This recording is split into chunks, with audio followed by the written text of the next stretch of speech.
The story begins with a team of explorers sailing in the middle of the South Atlantic Ocean. On that ship was a weather officer named David. They were heading towards an isolated island located in the middle of the sea. The government had sent David there to observe and record the changing weather patterns of that island. David was supposed to stay there for 1 year. After collecting weather data for a whole year, he was to return home. David was given enough food and all necessary supplies to last him for the entire duration. After a journey of many days, they finally reached the island. They used a small boat to land on the shore. The island was completely desolate, with not even a single bird in sight. On that island, there was a lighthouse and a small house where David was supposed to stay. Before him, another weather officer named Robert lived there. But his duty period was over. He had lived alone on that island for a year collecting data. Now, David would take his place, and the old officer, Robert, was supposed to return with the ship. But when the team visited the house, they were shocked because there was no sign of any human being there. Inside the room, the old officer's belongings were scattered everywhere. The captain and David thought that perhaps he might be in the lighthouse. Without wasting any time, the captain and David headed towards the lighthouse, and there they saw a strange sight. They saw that the entire lighthouse was surrounded by sharp, pointed wooden stakes, as if someone had deliberately barricaded it so no one could enter. The captain and David knocked on the lighthouse gate several times, but there was no response from inside. Finally, they pushed the gate hard and entered. Inside the lighthouse, they found a man named Gruner. When they asked Gruner about the previous weather officer, Robert, he replied that he was dead. He said Robert went towards the sea and never came back. Hearing Gruner's words, both David and the captain were shocked. After hearing all this, the captain told David, "If you want, you can still come back with us." But David refused to go back. He thought that if he could provide the government with an accurate weather report of the island, he would receive a large sum of money. The captain then gave him a gun for his protection and said, "This place does not look safe to me. Take care of yourself." After leaving him there, they all went back, promising to return 1 year later. After the captain left, David settled into the house and made it livable. That night, he found a diary in a drawer that belonged to the old officer, Robert. A lot was written about the island in that diary. It mentioned a mysterious creature, but everything was not clear. Some sentences were incomplete. David read every line carefully. There were also sketches of strange animals in the diary. David didn't understand why he had drawn such pictures. Perhaps he was alone and did it to pass the time. On one page of the diary, there was also a photo of the old officer's wife. David got tired of reading and slowly fell asleep. The next morning, David started collecting weather data. But as he reached near the sea, his steps stopped. He saw that between the rocks, some stones were arranged in a strange way, and shells were placed between them in a weird pattern. David thought perhaps Gruner had done this. Thinking this, he went back to his work. While working, when he looked towards the lighthouse with his binoculars, he saw another person with Gruner. But in the blink of an eye, that person vanished.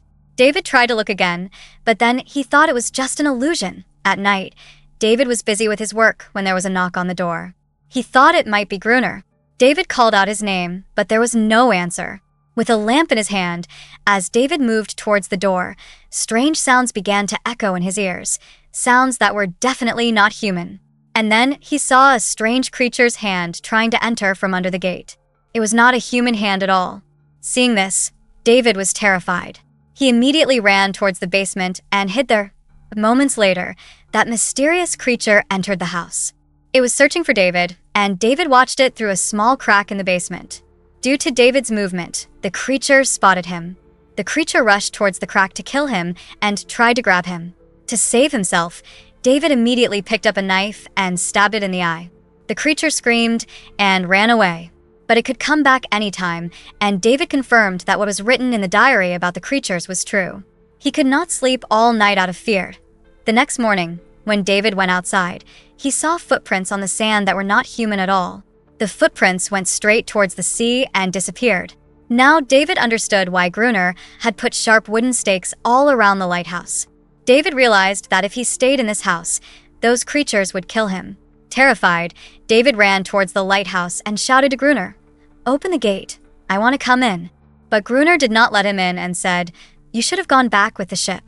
David returned disappointed because Gruner didn't even want to see him near the lighthouse. He even threw water on David to make him go away. Now David had to do something himself. He boarded up every window of the house with wood. He made a circle of sharp wood all around and placed old papers and books outside the gate. Then he sprinkled oil on them so that if the creatures came back, he could scare them away with fire. But there was one thing David did not know yet, and he was about to find out tonight. Luckily, he found an old box inside the house containing a gun and many bullets. Seeing this gave him a little hope of survival. As the sun began to set, fear grew in David's heart. Soon, darkness covered everything. David sat quietly in a corner of the house with the gun in his hand. His heartbeat was fast. Suddenly, a strange sound was heard. When David peeked through the window towards the sea, he was horrified. He saw not just one, but many of those strange creatures coming out of the water towards him. Within moments, they gathered and tried to break down the room's gate. David immediately started firing bullets. Some creatures fell and died. David thought they would run away after hearing the gunshots. But seeing their companions dying, they became even more angry. Then David adopted Plan B and set fire to the papers and books kept outside the gate. Seeing the fire, the creatures got scared and went back into the sea. But now, that same fire had reached David's house. The door caught fire, and it slowly spread because the whole house was made of wood. David immediately wrapped himself in a sheet to save his life, ran out, and hid behind a large rock near the lighthouse. While shooting the creatures, David had also received a deep injury on his hand. Suddenly, heavy rain started, and the fire began to die down. But even after raining all night, David could not save his house. By morning, the entire house had turned to ash. Now, if David wanted to survive, he had to take shelter in the lighthouse. He picked up his rifle, hid among the rocks near the lighthouse, and waited for Gruner to come out to fetch water. When Gruner came out to get water, David followed him. But suddenly, a strange creature that was near Gruner attacked David. Somehow, David managed to overpower it. That creature was Gruner's protector. Just as David was about to shoot it, Gruner immediately stopped him and said, "Stop. That is my pet." David did not shoot, and taking advantage of the situation, he made a deal with Gruner. "If you want to keep this creature alive, let me stay in the lighthouse. Otherwise, I will kill it." Gruner agreed because David had a lot of food and gunpowder. Before evening, they brought the remaining food to the lighthouse, and they both slept peacefully. The next morning, the creature was silently licking David's hand. When David woke up, he saw that his hand was completely healed because of the creature's licking. David was amazed. He wanted to know more about this creature from Gruner and expose it to the world because it was nothing less than magic. David thought if they revealed the secret, they could earn a lot of money and fame, but Gruner wanted none of that. He did not want to leave this island. Gruner had no one left in the world. For him, this island was perfect, a place where he considered himself a king and the master of his own will. That is why he had written in many parts of the island, "Gruner is the king here." David couldn't understand how this strange creature became Gruner's pet. Gruner explained that he once saved its life when it accidentally got stuck in his fishing net. It was small then, and since that day, it stayed with Gruner and started obeying him. But Gruner was a cruel man. He treated this creature very badly. Gruner abused this creature physically every day. He said that once this creature tried to attack him, and in return, he punished it so severely that it started considering itself Gruner's slave. You must have understood by now why those creatures come out of the sea every night. They come to rescue their companion from Gruner. But Gruner doesn't let that happen. Those creatures cannot attack in daylight because sunlight burns their skin. David didn't want to stay here anymore. He wanted to escape the island somehow. Evening approached, and Gruner told him to get the gun ready because the creatures could attack anytime. They prepared to turn on the lighthouse light. Soon, a large number of creatures emerged from the sea. They were moving towards the lighthouse.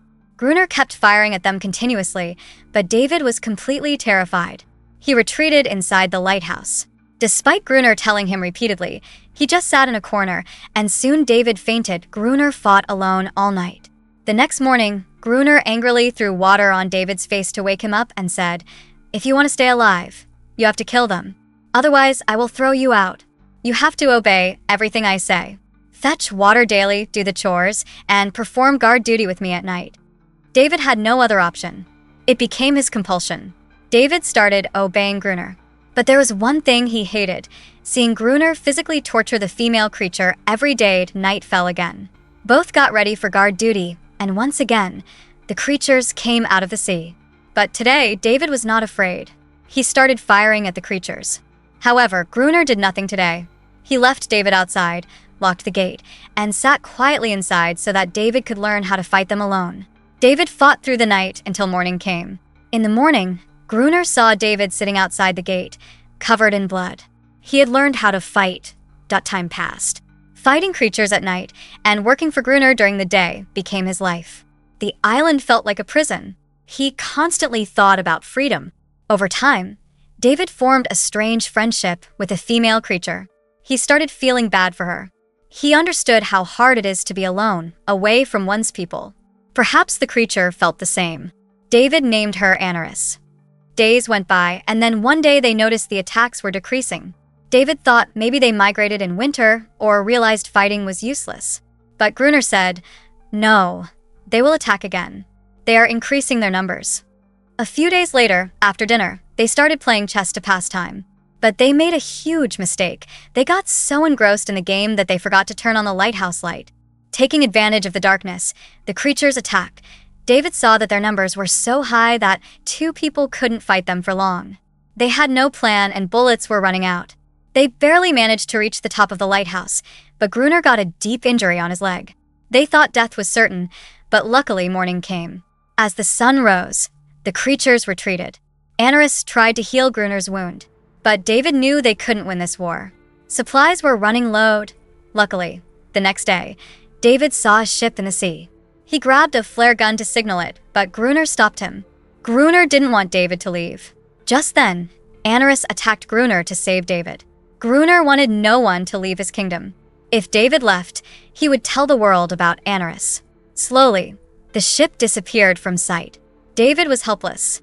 A few days passed. Gruner continued to mistreat them, especially Anaris, which David hated. One day, David gave Anaris a small toy boat made of fish bone. Seeing it, she led him to a corner of the island where a real boat was hidden. Gruner admitted he knew about it. He said some people came to the island on this boat to save themselves, but the creatures killed them all. They were carrying explosives, but their ship sank nearby in a storm. David got an idea. They had a diving suit. He suggested that one of them could go down to the sunken ship to find dynamite. Gruner refused initially, but later agreed. Though he had a sinister plan, Gruner planned to let David retrieve the dynamite and then leave him in the sea to die. They took the boat to the spot. David put on the suit and went down. He found the wrecked ship and, luckily, boxes of dynamite. But suddenly, creatures appeared.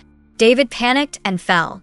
The suit was too heavy to move, and he couldn't signal Gruner. Gruner thought the creatures killed him, but they were just children. David somehow managed to surface with the dynamite. They rigged the lighthouse with 2 layers of explosives. Months passed and winter came. The attacks stopped again. Gruner thought Anaris had warned them, so he started torturing her, but David stopped him. Finally, they made a new plan. Leave the main gate open to lure them in and blow them up. David told Anaris to scream from the top. Hearing her, the creatures got furious and charged. They entered the open gate and attacked David. David fought them off. When they were close, Gruner pulled the lever, but nothing happened. David had disconnected the wire and Gruner forgot to reconnect it.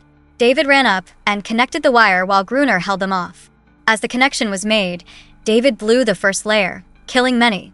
Then Gruner blew the second layer. The massive blast knocked them both unconscious. The next morning, they woke up to find Anaris missing. Dead creatures lay everywhere. Gruner was killing the injured survivors. David noticed a necklace on one of them and felt immense pity. He realized these monsters were like humans, just unable to speak. But Gruner didn't care. After that day, the creatures never attacked again. But every day, crying sounds came from the sea. David realized they had destroyed families and killed innocent beings over a misunderstanding. David built a stone circle and placed the toy boat in the center, hoping Anaris would return. She didn't. The next morning, while Gruner slept, David found an old photo among his things. It was the same photo he saw in Robert's diary. The woman was Gruner's wife, and the man standing with her was Gruner himself. Gruner was actually Robert, the previous officer. He had faked his death and changed his name to stay on the island forever. David lost hope of leaving. The next evening, the toy boat was gone from the circle. In its place stood a child creature holding the boat. David threw a burning wood into the circle to show he didn't want to fight. He wanted peace. Soon, Anorus emerged from the sea, followed by the entire group. They didn't attack. They just wanted a safe place for their children, but Gruner arrived with a gun. He couldn't accept peace. He wanted to be the dominant master. David tried to explain that they wanted peace, but Gruner didn't listen. He screamed at Anorus to get inside. For the first time, she disobeyed him. She was no longer his slave. Gruner felt his power slipping away. In rage, he fired a flare that killed a child creature. The creatures fled in fear, and Anorus looked at David with betrayal. Furious, David attacked Gruner, shouting, "Why did you do this?" They wanted peace. Gruner tried to kill David with an iron rod. David yelled, "Stop, Robert. You are not a killer." Hearing his real name, Gruner froze. He wasn't a monster. Isolation and depression had broken him. He realized the creatures only fought to save their own. Guilt-ridden, Gruner walked out and surrendered himself to the creatures. They killed him moments later. David locked himself in the lighthouse. Time passed. A year later, a government ship arrived with a new officer. When asked about the previous officer, David repeated the same lie. He fell into the sea and never came back. The new officer assumed David was Gruner. David didn't correct him. He stood silently on the balcony, watching the ship leave. He, too, didn't want to leave the island anymore, just like Robert. Meanwhile, Anorus was happy with her family, free from fear, living freely in the ocean. And with that, the story ends.